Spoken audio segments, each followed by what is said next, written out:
Hi అండి. Mister attitude Ravan part 79. నిన్నిక్కడికి తీసుకురమ్మని ఆలోచన ఆయువుదే కానీ తమరు కొంచెం మూసుకుని లోపలికి దయచేయండి అని ఊర్వి మర్యాదగా చెప్పేసరికి సరే అంటాడు. మరీ ఇంత జెలసీ ఏంటి వర్ష తనకి అని అంటున్న రాజుని కింద నుండి పై వరకు ఒక చూపు చూసి, నా డార్లింగ్ విషయంలో నువ్వు ఆయుసారే మాట్లాడాలి జెలసీ గురించి.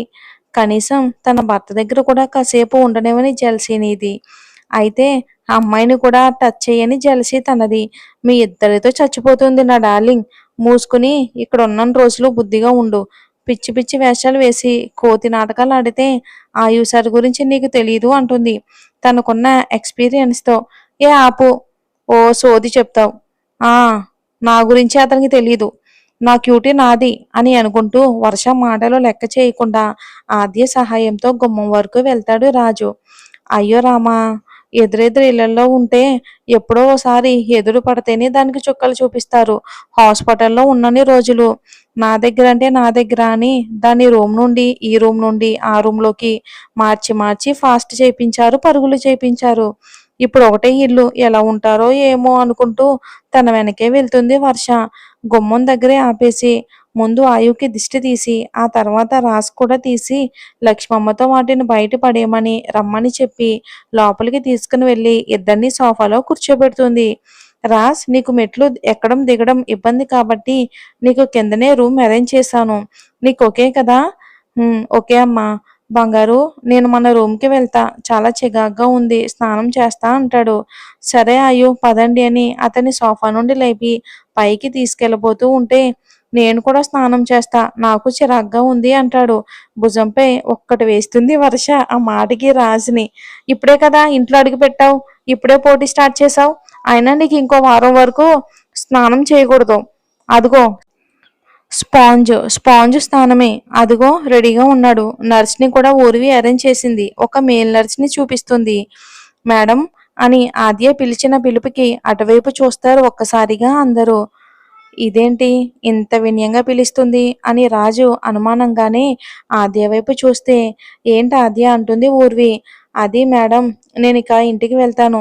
సార్కి ఇప్పుడు కొంచెం బెటర్గా ఉంది కదా, కుదిరినప్పుడు వచ్చిపోతాను అంటుంది ఆద్య మొహం చిన్నగా చేసుకుంటూ. ఆమె మాటకి ఊర్వి ఆయువులు మొహాలు చూసుకుని ఆయువుని పక్కనే ఉన్న చైర్లో కూర్చోబెట్టి ఆద్య దగ్గరికి వెళ్తుంది. ఇన్ని రోజులు మాలో ఒకటిగా ఉన్నావు, నువ్వు బయట దానివని నాకెప్పుడూ అనిపించలేదు ఆద్య. నేను నిన్ను చూసిన ప్రతిసారి నాకు ఇలాంటి చెల్లుంటే బాగుండేది అనుకునేదాన్ని. నువ్వు వెళ్తా అంటే నాకేదో దూరం అవుతున్న ఫీల్ వస్తుంది ఆద్య. అలా అని నేను ఇబ్బంది పెట్టలేను. నీ ఇష్టం, నీకు ఇష్టం ఉన్నప్పుడు రావచ్చు పోవచ్చు ఈ ఇంటికి, నేను ఎవ్వరూ ఏమీ అనరు. వర్ష వర్ష ఎంతో, నాకు నువ్వు కూడా అంతే. కానీ నువ్వు వెళ్ళిపోతాను అంటే ఎందుకో బాధగా ఉంది. ఇన్ని రోజులు రాజుని చూసుకునే విషయంలో నువ్వు నాకు చాలా హెల్ప్ చేసావు ఆద్య. దానికి నీకు థ్యాంక్స్ చెప్పి దూరం చేయలేను. నువ్వు మాలో ఒక్కదానివి, అలానే అరవింద్ కూడా. ఒక్క నిమిషం అని ఆద్యాని అక్కడే కూర్చోబెట్టి లోపలికి వెళ్తుంది ఊర్వి. వర్ష వర్ష అని ఆమె దుప్పటిని లాగుతూ ఉంటాడు రాజు. అబ్బా ఏంటి? కాదు, ఇంత సడన్ గా డ్రైవర్ ఎందుకు వెళ్ళిపోతానంటుందంటావు అంటాడు రాజు. ఆ తమరు హాస్పిటల్లో ఓ నోరేసుకుని పడిపోయారు కదా, ఫీల్ అయ్యి వెళ్తానంటుందేమో. నేనా? నేనేమన్నాను వర్ష? అదే చేసింది. ఇక చాలు, ఎక్కడ వాళ్ళు అక్కడే ఉంటే చాలు అని ఓ చాగంటిలాగా పలుకులు పలుకావు కదా, అయితే వెళ్ళిపోతుందా? వెళ్ళక నిన్ను పట్టుకుని ఉంటుందా మరి? పాపం, ఏదో ఆ పిల్ల నిన్నిలా చూడలేక చచ్చి బ్రతికావు. ఏదో మానవత్వంతో నా డార్లింగ్ పై ఉన్న అభిమానంతో నిన్ను చూసుకుంటే ఏదో పెద్ద ఆమెకి ఇల్లు వాకిలి లేదు అన్నట్టు అరిచావు కదా. తను వెళ్ళిపోయాక ఉంటుంది చూడు నీకు నా డార్లింగ్ చేతిలో. అది సరే, నా సంగతి తర్వాత. తమరి పోస్ట్ పోతుందేమో చూసుకోండి. అక్కడ చెల్లి అని నా క్యూటీ ఆ డ్రైవర్ని అంటుంది కదా. అనని నాకేంటి అంటుంది షోల్డర్ పై పడిన జుట్టుని వెనక్కి తోస్తూ వర్ష. అదేంటి అలా అంటావు? నువ్వు క్యూటీ సిస్టర్లా కదా. చిచి, నేనెప్పుడు అలా చెప్పాను? అస్సలు కాదు. నా డార్లింగ్ని చూసిన ప్రతిసారి ఆ అబ్బాయిలా ఎందుకు పుట్టలేదా అని ఫీల్ అవుతూ ఉంటా. ఒకవేళ అబ్బాయి అయ్యుంటే ఈ పాటికే మాకు పిల్లలు కూడా పుట్టేవాళ్ళు తెలుసా. ఊరివి ఎప్పటికీ నా డార్లింగ్నే. పిచ్చి పిచ్చి వరుసలు కలపకు, నాది ప్యూర్ లవ్ అని మూతి తిప్పుతుంది వర్ష. ఆ మాటకి రాజు అవ్వా అని నోటిపై అరచెయ్యి పెట్టుకుని, నువ్వు డాక్టర్వే కాదే, లేడీ రౌడీవి అంటాడు చిన్నగా గొణుగుతూ. చిన్నగా ఉన్నా కూడా వాళ్ళ కాన్వర్జేషన్ మొత్తం కూడా ఆయువుకి వినిపించింది. వర్ష వైపు ఒక సీరియస్ లుక్ ఇస్తాడు వాయు. అది చూసి వర్ష గొంతు సవరించుకుని మెల్లిగా ఆద్య పక్కన చేరుతుంది సైలెంట్ గా. ఇరికించాడు అని రాజ్ని తిట్టుకుంటూ ఆద్య పక్కకి వెళ్తుంది. ఈలోపు ప్లేట్లో చీరతో ఆద్య ముందుకు వచ్చి నిల్చున్న ఊర్విని చూస్తూ, ఏంటి మేడం ఇవన్నీ అని అయోమయంగా అడుగుతుంది ఆద్య. మాట్లాడుకో, చెప్పాను కదా నువ్వు మాలో ఒక్కదానివి అని. మొదటిసారి ఇలా ఇంటికి వచ్చి ఒట్టి చేతులతో వెళ్ళకూడదు, అందులో నువ్వు అస్సలు వెళ్ళకూడదు అని బొట్టు పెట్టి చీర చేతిలో పెట్టి ప్రేమగా హత్తుకుంటుంది. ఆద్య కూడా అంతే ప్రేమగా కన్నీళ్లతో హత్తుకుంటుంది. వెళ్ళొస్తానని చెప్పి వర్షాన్ని కూడా హత్తుకుని రాజువైపు చూడకుండానే కారులోకి వెళ్ళిపోతుంది.